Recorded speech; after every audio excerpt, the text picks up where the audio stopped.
Bonsoir à tous. Au cours d'un film documentaire dévoilé la semaine dernière à Rome, le pape François a désigné les homosexuels comme étant les enfants des dieux qui ont droit à une reconnaissance légale au niveau de l'État.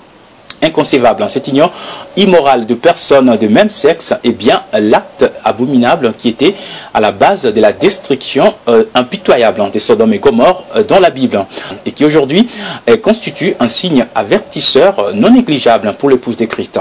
Anna Kisala. C'est la première fois dans l'histoire de l'Église catholique romaine qu'un pape plaide pour un acte homosexuel de solidarité. Les personnes homosexuelles ont le droit de faire partie d'une famille, ils sont enfants de Dieu. Voilà les mots très abominables prononcés par le pape François dans un documentaire présenté mercredi à Rome, où il s'est dit d'accord à l'union civile pour les homosexuels.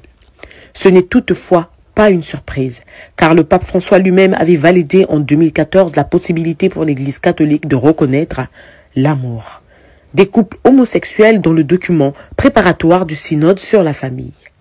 Mais cette perspective n'avait pas reçu un nombre suffisant de voix pour être reconnue comme une proposition synodale.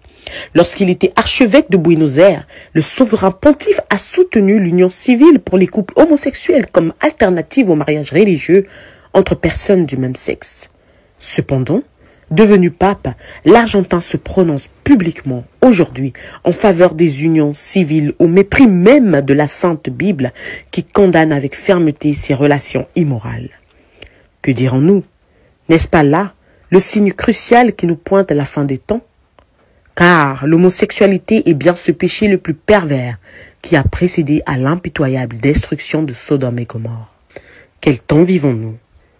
Levons la tête, car le jour de la rédemption est réellement proche.